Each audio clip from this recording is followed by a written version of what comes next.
Okay?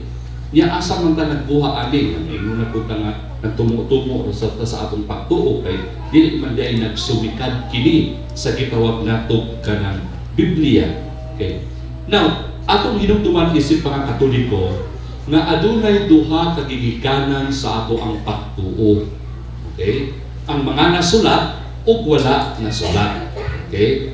Nya, kung sa man itong nasulat, mao kini gitawag nato ang Biblia. Okay? Pero sumala pa ni San Juan sa Ebanghelyo ni San Juan, chapter 21, no? Towards the end of chapter 21, mga 21 verses 19 to 20 or to 23, may ana naghisgot dito. Kung isulat ang tanang mga panghitabo bahin sa ato ang pagtuo, dili kini makaigo sa tibuok kalibutan. So, kana nagpamatuod nga adunay mga gitawag natong kamatuoran nga wala jud na isulat dinhi sa atong balaang kasulatan. Okay? Nga atong gituohan. Sama niini ang pagtuo nato kang Birhen Maria ug ang nahitabo kang Birhen Maria nga gituohan nato inahan sa atong Ginoong Hesukristo ug inahan sa atong santos nga simbahan. Okay. Niadtong 1950, November 1, 1950, 1954, 1950 Pius XII, diniklara ang maong gitawag na dogma. Unsa ang dogma? Unsa ko pasabot ni dogma?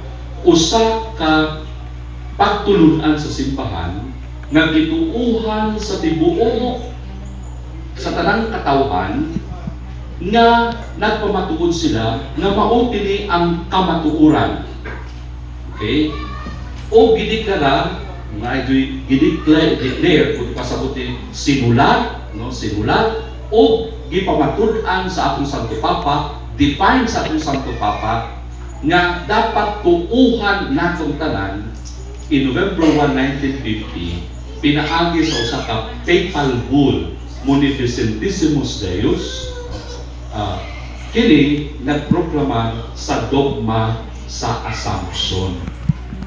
Okay? Assumption. Unsa man ang kamatuoran o ang pagtudlo sa simbahan, pinaagi ni ining Assumption. Okay? Assumption. Well, meron kita, si Maria miadto sa langit lawas o kalat. Muna atong gituuhan. Asa man nagsumikat nga pagtuo. Kadaghanan nga simbahan sa gitawag nato Middle East, especially in Turkey. Istanbul man sa una, ang Turkey, Istanbul man. Naay mga kapilya o naay mga catacombs na nag-drawing bahin sa gitawag nato Dormition of Mary. Kung sa man ang Dormition of Mary? Dorm. Sagot sa dorm. Dormitory. Katulganan. Katulganan. So, buti pasabot, si Maria natulog lamang. Natulog. Wa siya namatay. Muna ingon nila. Pero na-question. Kung wa siya namatay, mas labaw pa siya kaysa siya itong galing anak. Ang atong Ginoong Hesukristo. Kay namatay man ang atong Ginoong Hesukristo. Gilubong man siya. Di ba? Kung ano siya pagtuo. Pero kung wa namatay, mas labaw pa siya kang Hesukristo atong Ginoo. Dili po. Ingon siya, dili. Kay inahan man siya, mas labaw ang atong Ginoo. Ingon siya. Kung saan man na. So, ang pagtuo karon, ang question, namatay ba si Maria? O natulog lang? Kasama yung tubag? Ha? Natulog. Nawa ka kahibalo.